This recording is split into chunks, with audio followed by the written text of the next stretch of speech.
On an ordinary Texas night, a former Marine stepped into a steakhouse with his German Shepherd, hoping for nothing more than a quiet meal and a moment of peace. He had survived Helmand. He had buried brothers. He wasn't afraid of raised voices.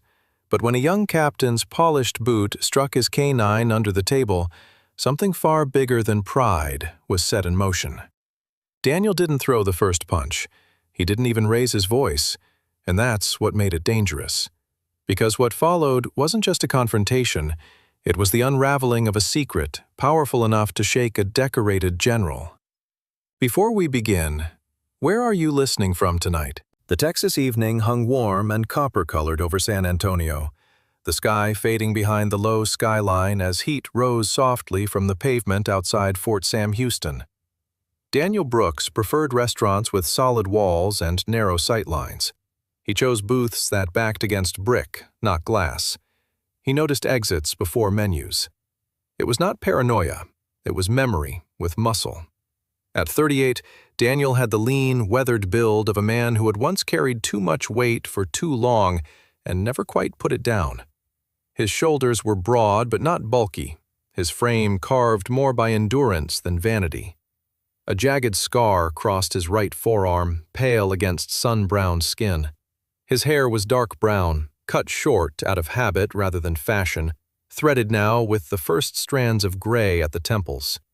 His jaw was angular, perpetually shadowed by stubble he never seemed to finish shaving. His eyes were the most noticeable thing about him. Steel blue, watchful, not cold, but careful. They were the eyes of a man who measured rooms the way other men measured conversations. At his feet lay Rex. Rex was a 7-year-old Belgian Malinois, lean and muscular, his coat a burnished mix of tan and sable that caught the restaurant's dim amber light. A faint white scar traced along his flank, an old shrapnel wound from Helmand province. His ears stood alert, but not tense, and his amber eyes tracked movement without turning his head. He wore a black service vest, clearly marked, and a laminated certification tag hung discreetly from the harness. Rex had once detected explosives beneath desert roads. Now, he detected rising heart rates and clenched fists. He had saved Daniel twice overseas, once by dragging him clear of a blast, once by refusing to move forward when something beneath the dust felt wrong. Since Daniel's return home, Rex served as his PTSD support animal, though support felt too small a word for what the dog truly was. Daniel rested one hand lightly against Rex's shoulder. The contact grounded him. He did not scan the room constantly anymore, not like before. But he knew who was behind him, who was near the door, who held their fork like they might hold something heavier. The steakhouse was modest, but popular with soldiers from the nearby base. Wooden beams crossed the ceiling. Framed black and white photographs of past regiments lined the walls. A faint scent of charred meat and pepper hung in the air. The door opened. 3 men entered wearing dress uniforms tailored too precisely to have seen much field wear. At their center walked Captain Ryan Whitmore. He was 29, tall, just over 6 feet, with a build that suggested disciplined gym sessions rather than hard deployments. His hair was sandy blonde, combed sharply to one side, and his clean-shaven jawline gave him the polished look of a recruiting poster. His eyes were pale green and restless, flicking across the room with a practiced entitlement. He smiled easily, but the smile never softened his gaze. It was the smile of a man accustomed to applause. Ryan's personality had been shaped by proximity to power. His father, Major General Harold Whitmore, held a strategic post in Washington, D.C., a fact Ryan rarely failed to mention. Growing up in officer housing and Pentagon corridors had given him a confidence that bordered on insulation. Consequences, in his experience, had always been negotiable. Trailing him were 2 lieutenants, both younger, both quieter. One, thin with dark hair and nervous posture, looked as if he still expected someone to correct him. The other carried himself more confidently but avoided eye contact. They followed Ryan the way smaller boats follow a loud engine. Ryan's eyes fell on Daniel's table, on Rex. He slowed. His smile sharpened. He approached without asking permission and stood at the edge of Daniel's booth. "Evening," he said, tone light but edged. "This section's typically reserved for officers." Daniel looked up slowly. "I didn't see a sign." His voice was low, steady, without challenge. Ryan's gaze drops to Rex. "Pets aren't usually permitted near the dining floor. He's a service animal." Daniel reached calmly into his jacket and produced a folded certification card, sliding it across the table without theatrics. Ryan did not pick it up. "War's over," he said lightly. "Dogs can retire too." Rex did not react. His breathing remained even, but his ears angled forward a fraction. Daniel felt it before he saw it, the shift in Ryan's posture, the slight tightening of his hip. The room seemed to hold its breath in small increments. Ryan moved faster than necessary. His polished boot struck Rex's flank, not hard enough to cripple, hard enough to humiliate. The sound was dull. Rex rose instantly but did not bark. He did not bare his teeth. He stood, silent, eyes fixed, not on Ryan's leg, but on his face. Daniel stood as well. He did not shove. He did not curse. He simply straightened to his full height, placing himself between the dog and the captain. The steel in his eyes surfaced, not rage, but decision. "You just touched my partner," Daniel said quietly. The lieutenants shifted uncomfortably. Other diners turned in their seats. A waitress froze near the bar. Ryan laughed, though something about the sound felt thinner now. "Relax. It's a dog." Daniel did not blink. "He's not just a dog." For a brief moment, the air between them thickened, not with violence, but with history neither man had spoken aloud. Ryan felt it, though he did not understand it. Daniel felt it and chose restraint. The manager, a middle-aged man with thinning gray hair and a tired expression, born of years managing egos along with tables, hurried over and insisted everyone step back. Daniel nodded first. He reached for Rex's leash. He paid his bill without protest, without looking at Ryan again. Rex walked beside him, steady and silent. Behind them, Ryan exhaled sharply, pretending amusement. He turned toward the register to settle his own tab. The waitress handed him the receipt. He glanced down casually, then froze. The name printed across the top line read, Daniel M. Brooks. Ryan's expression shifted. Not anger, recognition. Somewhere in the recess of his memory, inside a classified briefing he had once skimmed years ago in his father's office, that name had appeared. Not in headlines, in a footnote. His hand tightened around the receipt. The smile did not return. Ryan Whitmore did not drive home that night. He drove in tightening circles around downtown San Antonio until the neon reflections blurred across his windshield and the receipt trembled slightly in his hand.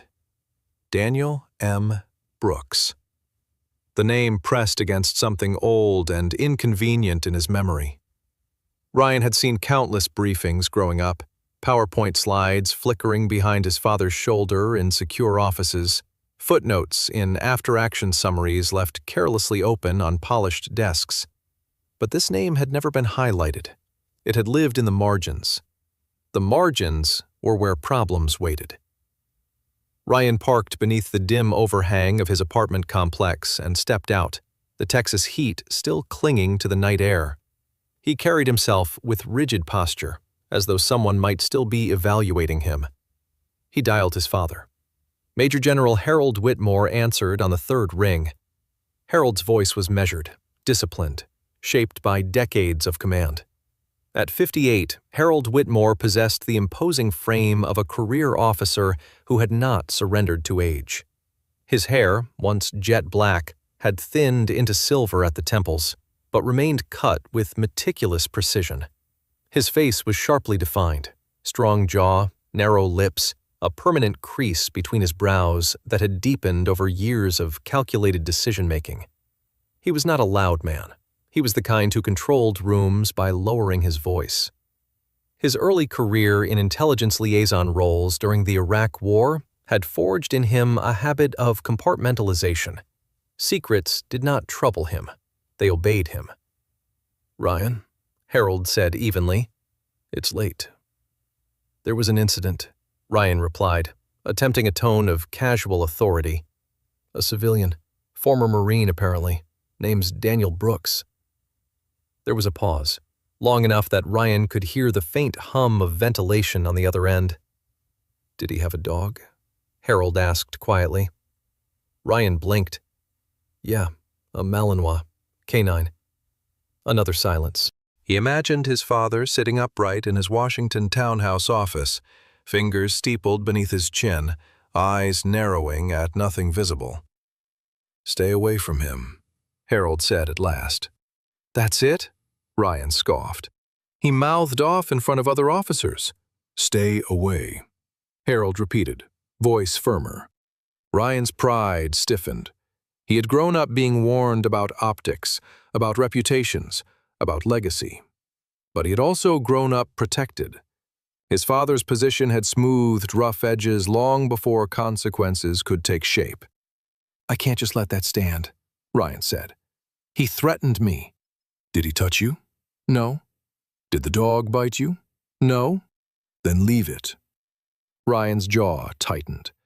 The idea of retreating from a man who looked like a worn civilian offended him more than the confrontation itself.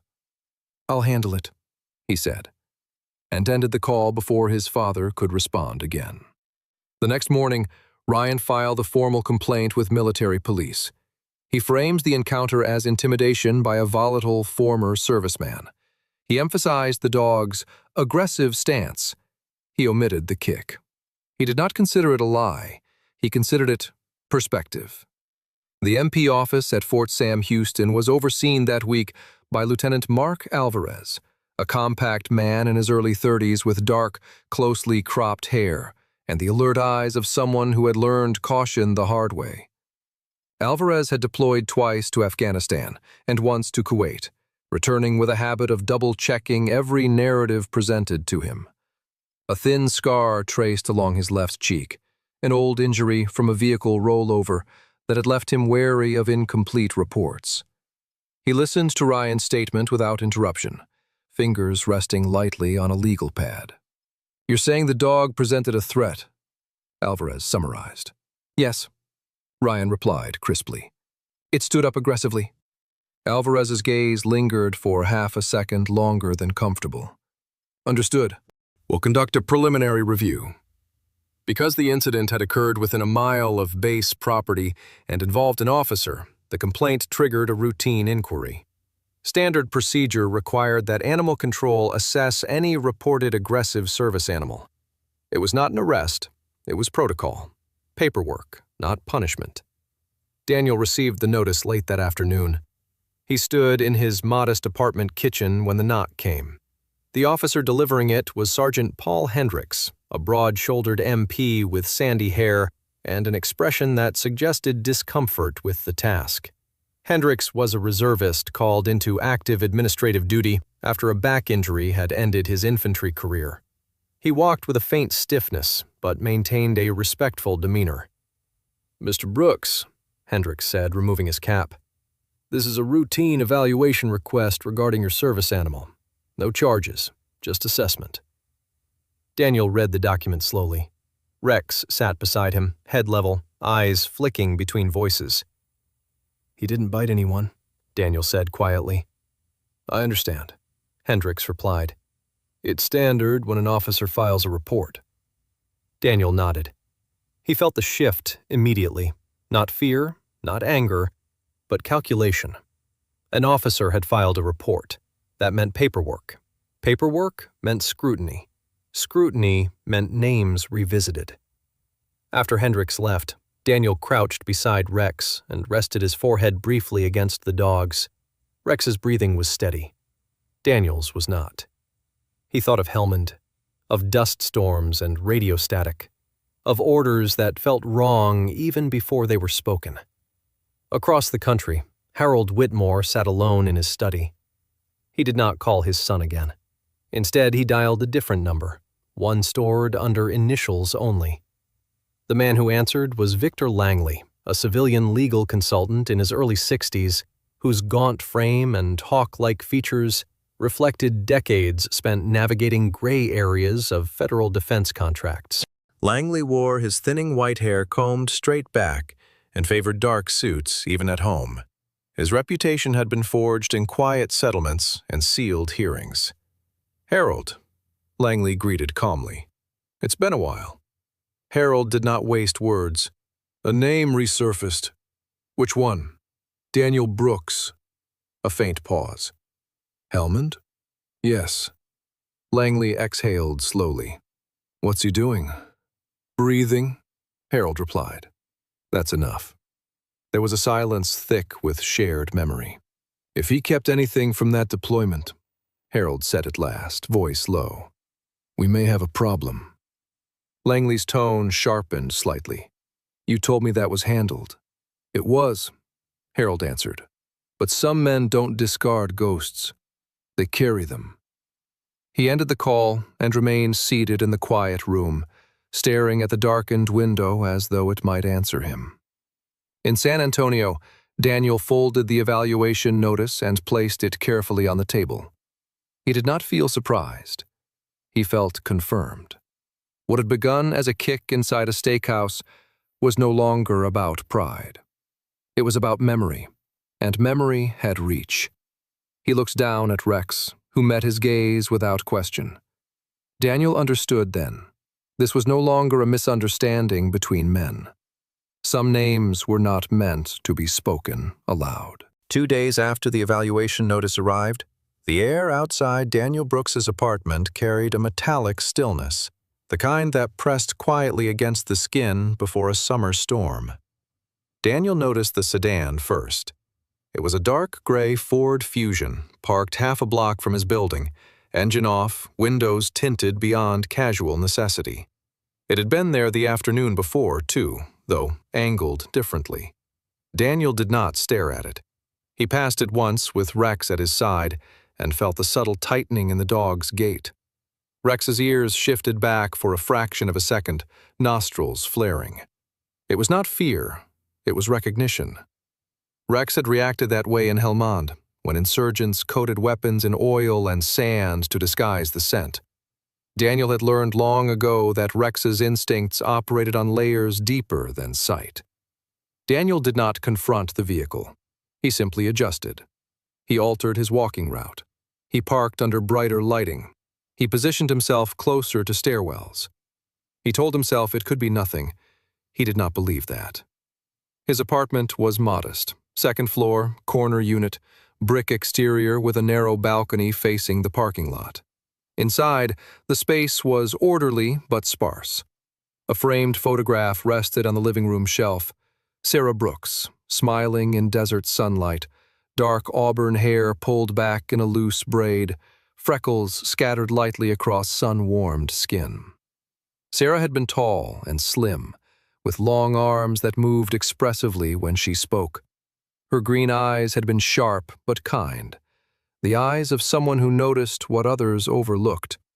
She had worked as a civilian analyst embedded with military logistics during Daniel's final deployment, a job that had made her pragmatic and occasionally impatient with bureaucracy. It was Sarah who had insisted Daniel seek treatment when the nightmares worsened. It was Sarah who had refused to let him shrink from the world. Her death, an off-base vehicle accident 2 years after his return, had hollowed something permanent inside him, though he carried her presence like quiet armor. That evening, Daniel cooked simply: rice, grilled chicken, water. Rex lay near the balcony door, alert but relaxed. At 10:37 p.m., the first sound came. A faint metallic scrape against brick. Rex's head lifted instantly. His body went rigid, not barking, not growling. Listening. Daniel stood without turning on lights. He moved toward the hallway and retrieved a small tactical flashlight from a drawer. He did not carry a firearm in hand. Texas law permitted it, but escalation was not his first instinct. He waited. The second sound was heavier, the creak of weight settling onto the balcony railing. A whispered voice followed, low and impatient. Two silhouettes shifted against the faint glow of the parking lot lamps. One of them tested the sliding door. Locked. Daniel positioned himself at the side wall, not directly in front of the entrance. Rex remained just behind him, muscles taut. The balcony door frame splintered with a sharp crack. A crowbar slipped between glass and latch. The moment the door slid open an inch, Daniel flipped on the overhead lights. The sudden illumination stunned the intruders. The first man was tall and broad-shouldered, perhaps mid-30s, wearing a dark hoodie pulled low. A thick beard framed his jaw, untrimmed and uneven, and his nose had the flattened shape of someone who had broken it more than once. His movements were practiced, but not military, more street than formation. Later, Daniel would learn his name was Carl Devers, a former private security contractor who had bounced between short-term overseas contracts after washing out of the Army during basic training for insubordination. His resentment had calcified over the years. He disliked authority, but respected money. The second man, thinner and younger, stood slightly behind him, clean-shaven with close-cropped brown hair and nervous eyes that darted toward every sound. His name was Liam Crow, 26, recently unemployed from a warehouse job. His hands trembled as he reached inside his jacket. "Don't," Daniel said evenly. Crow drew first, a compact pistol, muzzle wavering. Devers raised something heavier from his waistband, though not yet fully aimed. Daniel moved. He stepped forward diagonally, not straight on, closing the angle before Crow's arms locked. His left hand struck the wrist, redirecting the muzzle upward toward the ceiling. His right elbow drove into Crow's sternum, collapsing his breath. The gun clattered across hardwood. Devers reacted faster, swinging the crowbar in a low arc. Daniel pivoted, absorbing the motion against his forearm and using the man's momentum to drag him forward. A knee strike to the thigh destabilized Devers' stance. A precise strike to the side of the neck disrupted equilibrium without fracturing bone. Within seconds, both men were on the floor, conscious but disoriented. Rex had not attacked. He stood poised beside Daniel, silent, ready but restrained. Daniel stepped back, breathing controlled. He kicked the firearm further out of reach and retrieved his phone. He dialed 911. "Two intruders," he said calmly. "Both contained. No severe injuries." Police arrived within minutes. Officer Janet Morales, a compact woman in her early 40s with tightly pulled black hair and sharp, observant eyes, led the response. Morales had transferred from Houston after a high-profile internal investigation exposed corruption in her previous department. She carried herself with unflinching composure and disliked incomplete stories. She surveyed the scene carefully. "You called this in yourself?" she asked Daniel. "Yes." Morales nodded, noting the absence of excessive force. She had seen self-defense cases before. This one did not smell like aggression. Under questioning, Devers admitted they had been paid to scare him. No further detail. Crow avoided eye contact entirely. "Who hired you?" Morales pressed. "Don't know," Devers muttered. "Guy through a third party." Both men were taken into custody. Daniel provided a statement and declined medical attention. Rex remained at his side, vest clearly visible, behavior steady. As Morales reviewed Devers' identification, her brow tightened slightly. "You've worked overseas?" she said. Devers gave a half smirk. "Contracting." Later, as paperwork processed, Morales quietly checked Devers' employment history. Several short-term contracts. One company name stood out: Orion Tactical Solutions. Orion Tactical had once held subcontract agreements under Department of Defense security logistics. Morales glanced at Daniel, who sat still, hands resting on Rex's back. She did not voice the thought aloud. Daniel did not need her to. The kick in the steakhouse had been personal. This was organized. The morning after the arrests, San Antonio felt deceptively ordinary, sunlight spilling over rooftops as if nothing had shifted beneath it. Daniel drove north along a quiet stretch of road lined with live oaks, Rex seated upright in the passenger seat, posture alert but calm.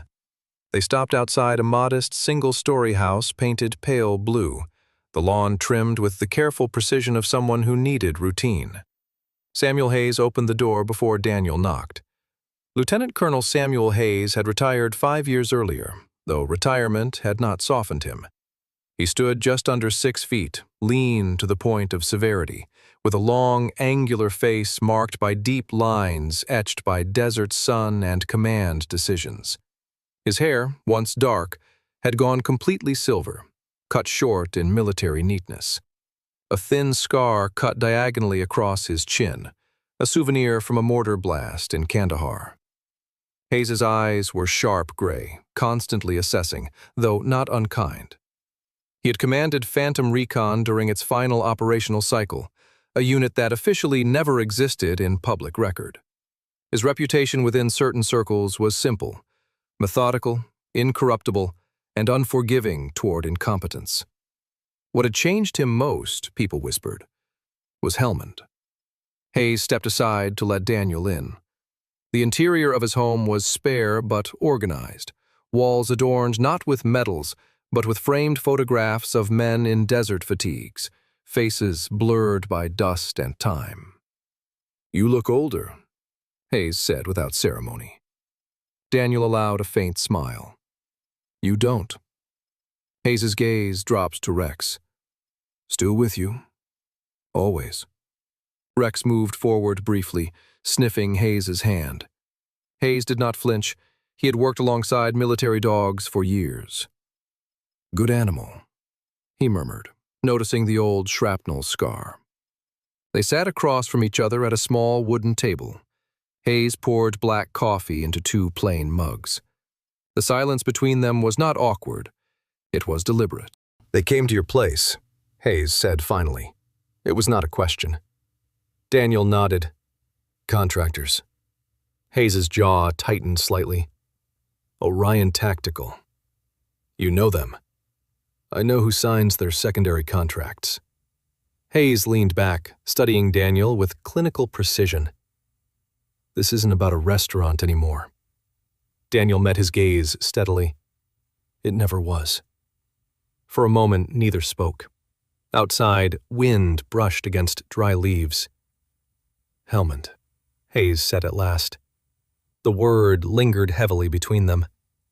In 2014, Phantom Recon had been deployed under layered authorization to monitor insurgent supply chains. Officially, they were observers.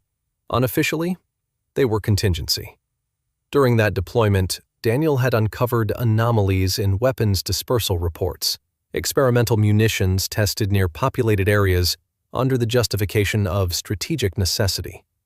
Civilian casualties had been recorded as environmental collateral. Daniel had challenged the accuracy of those designations. Harold Whitmore, then serving in a senior oversight capacity within joint operations, had signed the directive to suppress further inquiry. "They were using trial ordnance near villages," Daniel said quietly. "We flagged it." Hayes's voice remained level, and we were told to stand down. Daniel remembered the night clearly, the satellite phone pressed to his ear, Whitmore's voice cool and distant. "Operational integrity," Whitmore had said. "National security parameters." Daniel had recorded that call, not through sophisticated espionage, just a standard call recording application he had installed months earlier to document field logistics disputes. The file had captured Whitmore's explicit acknowledgement of suppressing casualty reports to prevent political fallout. It was not classified material. It was a conversation. But it was enough. "I never released it," Daniel said. Hayes studied him. "Why?" "Because releasing it would burn more than him." Daniel's jaw flexed slightly. "It would burn everyone who followed orders under him." Hayes nodded slowly. "And now?" Now he knows I'm still breathing. Hayes stood and walked toward a filing cabinet near the wall. He opened it, withdrew a thin folder, and returned to the table. He's likely probing to see if you kept anything. He won't accuse directly. He'll escalate until you react. Daniel exhaled slowly. He's using contractors. He's testing distance. Hayes's gray eyes hardened. If you push first, he frames you as unstable. If you stay silent, he tightens pressure. Daniel rested a hand on Rex's head. The dog's breathing remained even, but Daniel could feel subtle tension beneath the fur. You always were stubborn, Hayes added quietly. Helmand didn't break you. That irritated people. Daniel allowed himself a faint, humorless smile. You warned me about that. Hayes leaned forward, voice lower. Whitmore's strength is perception control. He doesn't need to attack you directly. He needs leverage. As if summoned by the word, Daniel's phone vibrated on the table. The number displayed belonged to animal control. He answered. The voice on the other end belonged to Dr. Melissa Grant, the veterinary behavioral assessor assigned to Rex's case. Grant was in her late 30s, tall and composed, with straight dark hair cut to shoulder length and intelligent brown eyes framed by rectangular glasses. Her tone was professional, but not unkind. She had previously worked with military working dogs before transitioning into civilian animal behavioral assessments, after witnessing preventable euthanasia cases that hardened her stance on procedural fairness. Mr. Brooks, she said, we need to bring Rex in for evaluation this afternoon. Daniel's grip tightened almost imperceptibly. He hasn't displayed aggression. I understand, Grant replied carefully.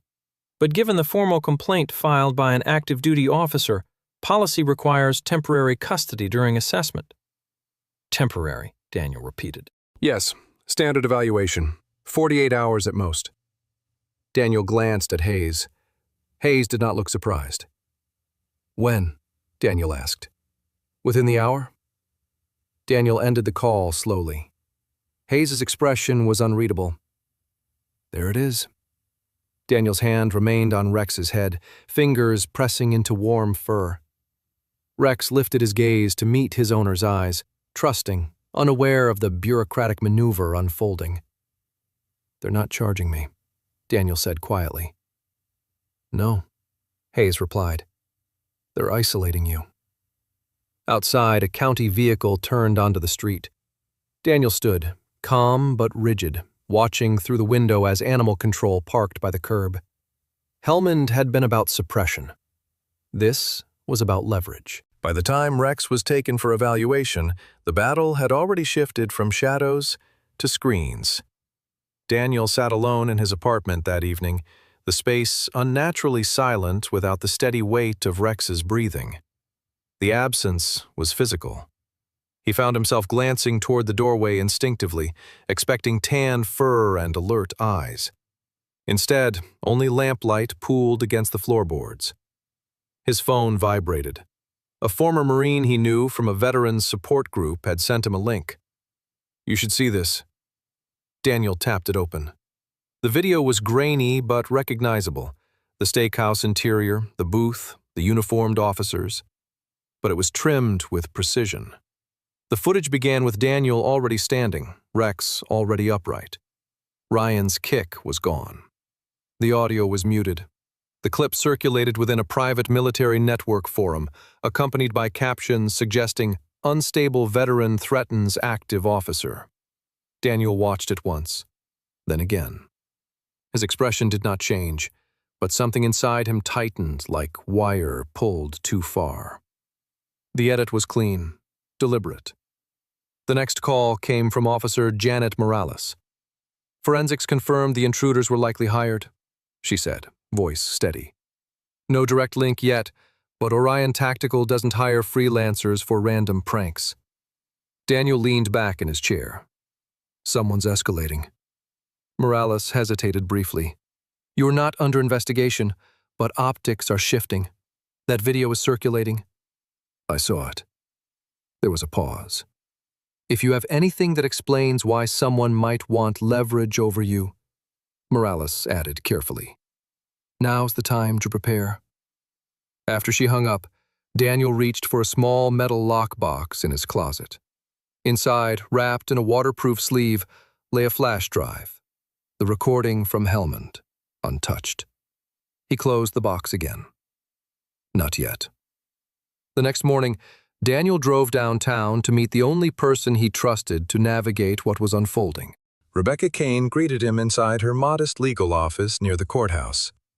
Kane was 42, tall and athletic, with tightly coiled black hair pulled into a low bun and sharp hazel eyes that missed nothing.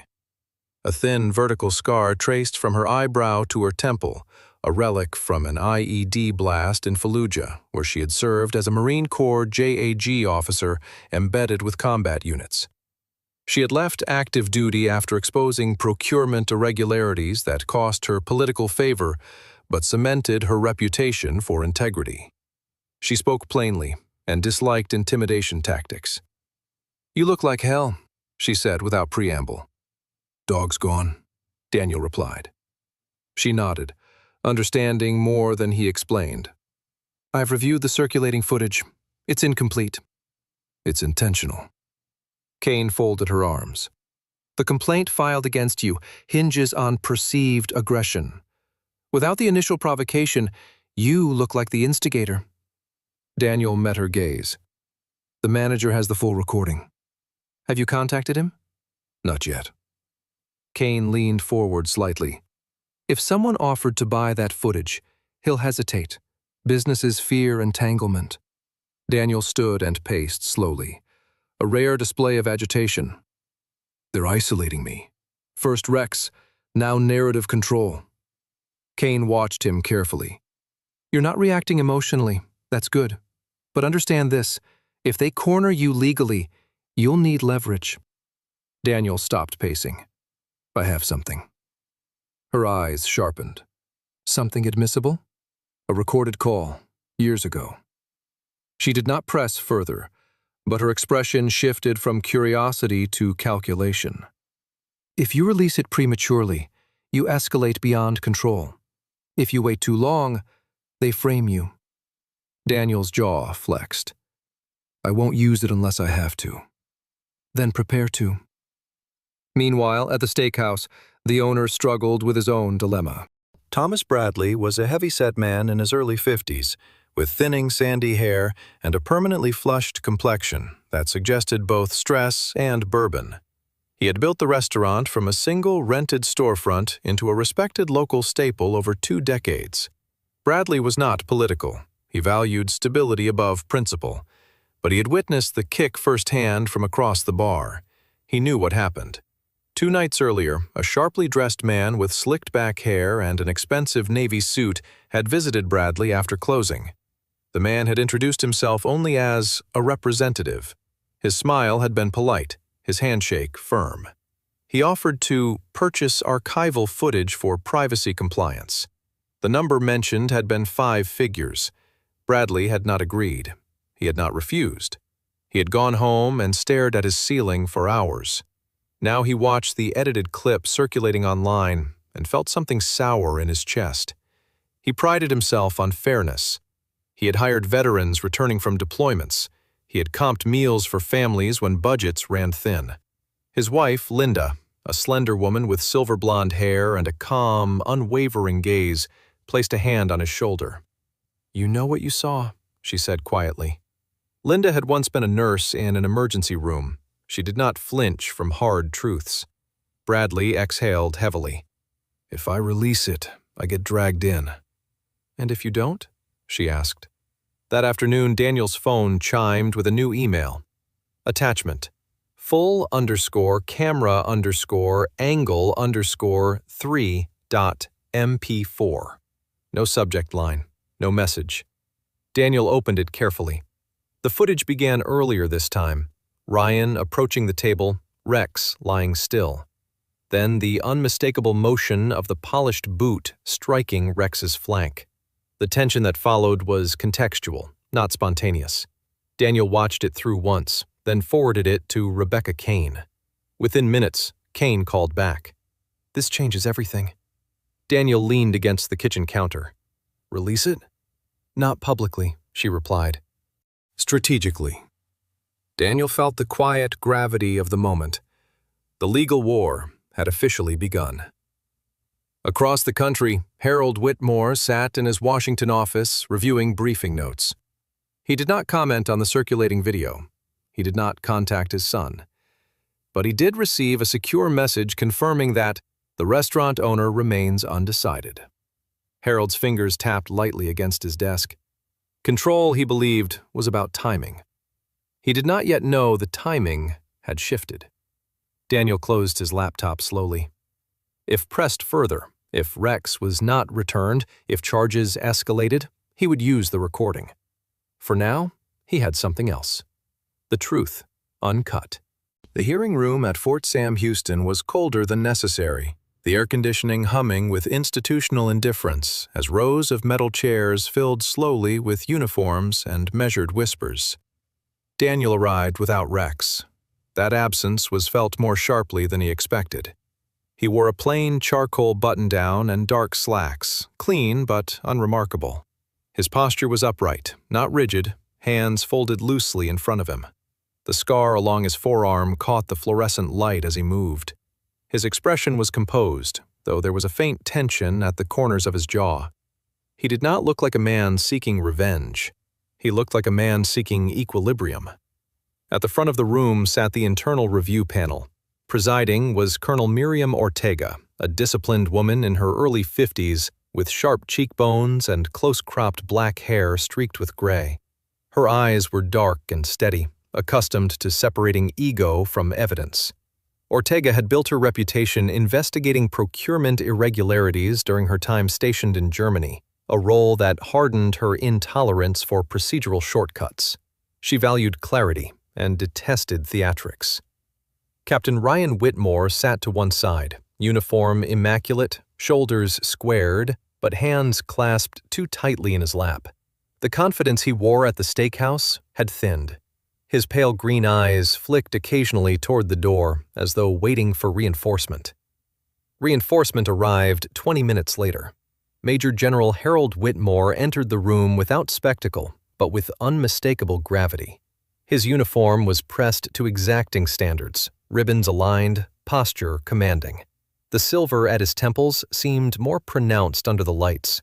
His face remained composed, though fatigue shadowed his eyes. He had flown in that morning from Washington. The lines around his mouth were deeper than before, carved by calculation. Harold took a seat behind his son, but slightly to the side, close enough to influence, distant enough to suggest non-interference. Rebecca Kane sat beside Daniel. She wore a tailored navy suit, her expression controlled and analytical. She had already submitted the unedited footage into the official record. Colonel Ortega opened the proceedings with restrained authority. "We are here to evaluate the complaint filed by Captain Whitmore regarding alleged intimidation and aggressive conduct by Mr. Daniel Brooks and his service animal." The full video was projected. This time, the sequence began with Ryan approaching the table. The boot connecting with Rex's flank was visible, unmistakable. The murmur in the room shifted from curiosity to discomfort. Ryan's jaw tightened as the footage ended. "Captain Whitmore," Ortega said evenly, "did you initiate physical contact with the service animal?" Ryan hesitated. "It was incidental." The silence that followed was heavier than accusation. Daniel remained seated until Ortega invited him to speak. He rose slowly, neither defensive nor accusatory. He faced the panel first, not Harold. "I'm not here to damage anyone's career," Daniel said quietly. His voice carried without strain. "I want the truth on record." Harold's gaze sharpened at that word. Daniel continued. "I have endured pressure over the last week, legal, procedural, and otherwise. My service animal has been removed under review. Contractors were hired to intimidate me. I have not escalated publicly." Colonel Ortega's expression shifted slightly at the mention of contractors. "Do you have evidence of this?" Officer Morales, seated near the back, rose briefly and confirmed the arrests and the Orion tactical connection. Daniel reached into his jacket but did not remove the flash drive. There was a recorded conversation from 2014, during my deployment in Helmand province. It involves directives to suppress casualty reports regarding an experimental weapons program. The room stilled.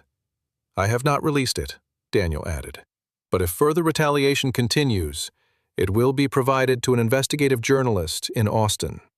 Rebecca Kane did not look surprised. She had advised the wording carefully. Harold Whitmore leaned forward slightly. His composure thinned, not outwardly but perceptibly. "You are making a serious allegation," he said evenly. Daniel finally turned to face him. His blue eyes were steady, unblinking. "I am stating that I want the truth examined." Harold stood, not abruptly but decisively.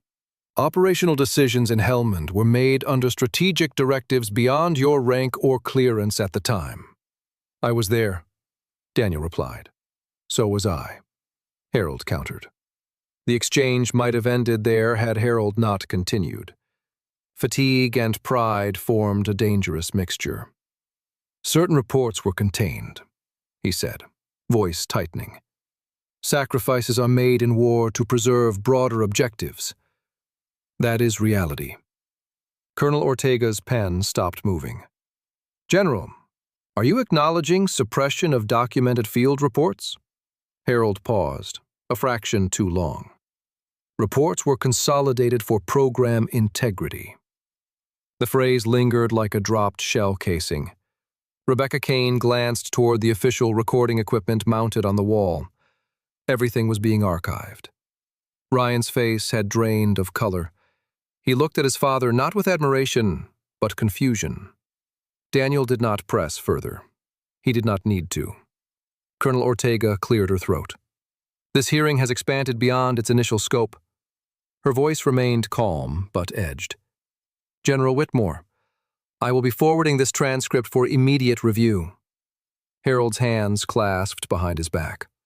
He regained his composure outwardly, but the earlier crack could not be undone.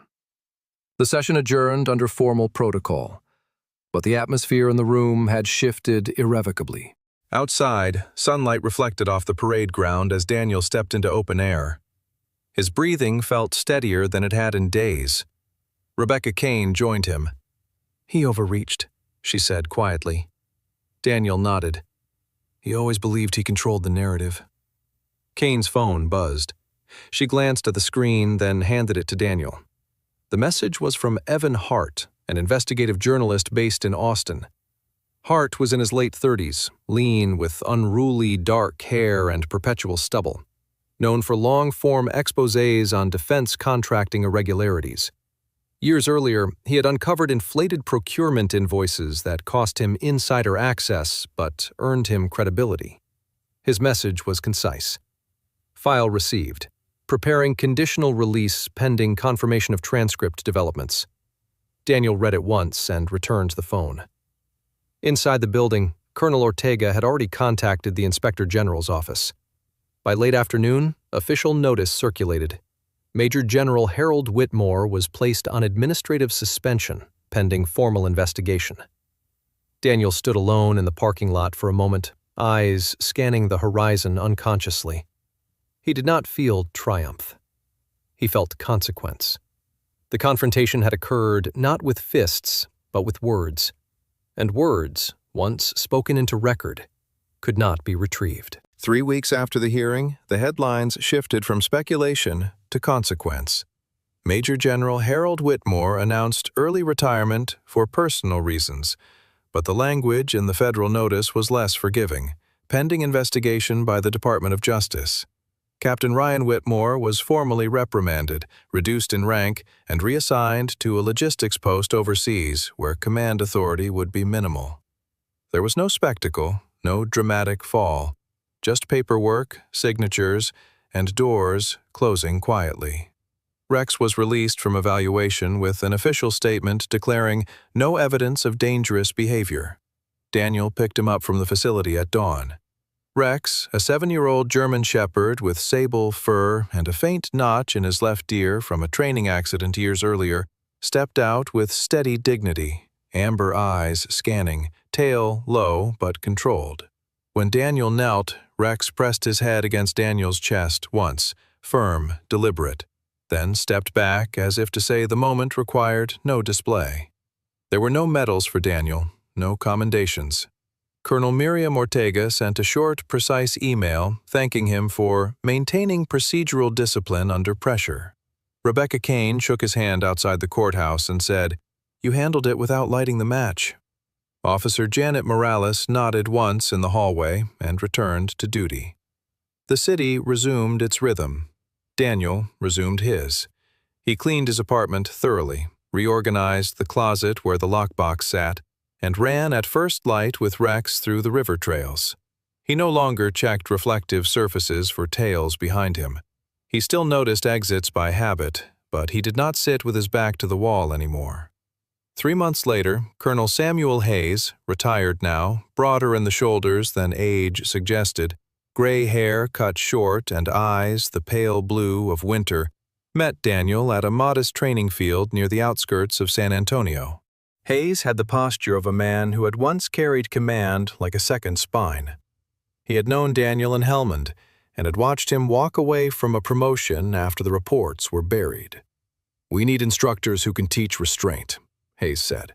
"Survival skills, de-escalation, reading a room before it explodes, not just tactics." Hayes had lost a nephew to friendly fire in 2016. Since then, he had believed that prevention was a discipline equal to combat.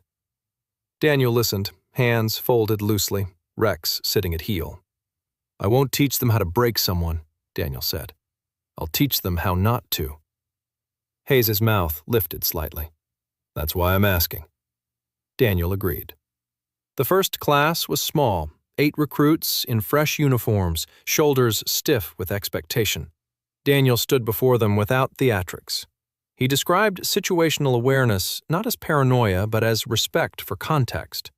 He showed them how to read posture, how to recognize escalation cues in a crowd, how to choose distance over dominance. Rex demonstrated controlled focus, lying down on a subtle hand signal, ignoring a dropped water bottle inches from his nose. The recruits watched the dog's discipline more than Daniel's hands.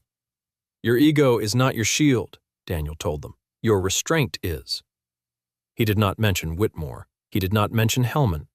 He taught breathing patterns under stress and the geometry of safe exits. By the end of the week, one recruit, a lanky kid from El Paso with a nervous habit of tapping his thigh, stopped tapping. On a warm afternoon in late spring, Daniel and Rex returned to the steakhouse. The windows reflected a softer sun than the night it had begun. Thomas Bradley greeted them at the door himself. He looked thinner, as if a decision had trimmed something internal. "Your table," he said simply. Linda passed by with a small smile, placing a bowl of water on the floor without comment. No one stared, no one whispered. Daniel chose a seat facing the room out of habit. Then, after a moment, shifted his chair slightly, enough that he could see the entrance without bracing for it. Rex lay down calmly, chin on paws, eyes half closed but attentive. Daniel ordered the same meal as before. When it arrived, he did not scan the crowd first. He took a bite. The restaurant hummed with ordinary life. Midway through the meal, a server approached, a young man with a tidy beard and cautious manner, perhaps 23, carrying himself as though every tray were a test. "This came for you," he said, placing a plain manila envelope on the table. No return address. Daniel felt the weight of it before opening it. Inside was a formal letter bearing the seal of a congressional committee. The language was precise. The Helmand file required direct witness testimony. A closed session would be scheduled in Washington. The letter did not accuse. It requested. Daniel folded the paper once, then twice. He looked down at Rex, who had lifted his head slightly, ears forward. The dog's gaze was steady, the same gaze he had held on dusty roads half a world away. Daniel felt no surge of dread this time. The difference was subtle, but absolute. He was not isolated. The record existed. The hearing transcript existed.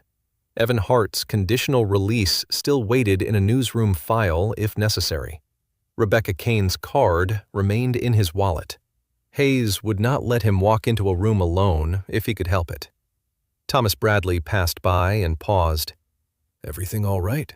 he asked, voice low. Daniel nodded. "Yeah," he said. "Just work." Bradley studied him for a beat, then nodded back.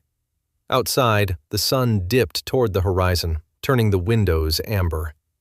Daniel placed a hand on Rex's back, feeling the steady rise and fall of breath. "We'll go," he murmured, not to the dog, but to the future. Rex's tail thumped once against the floor. The war that had nearly swallowed him had narrowed into something procedural and deliberate. It would not be loud. It would be precise. Daniel stood, left cash on the table, and walked out without looking over his shoulder. In the end, there was no medal, only truth, restored and steady. Daniel did not win by force, but by faith, restraint, and integrity. Sometimes God's miracles are not loud. They are quiet protections, unseen strength, doors that open after long nights. In daily life, we face smaller battles, misunderstandings, pressure, fear. Choose truth. Choose calm. Trust that light outlasts darkness. If this story touched you, share it with someone who needs hope, leave a comment, and subscribe for more stories of courage and grace. May God bless you, guard your steps, and bring peace to your home.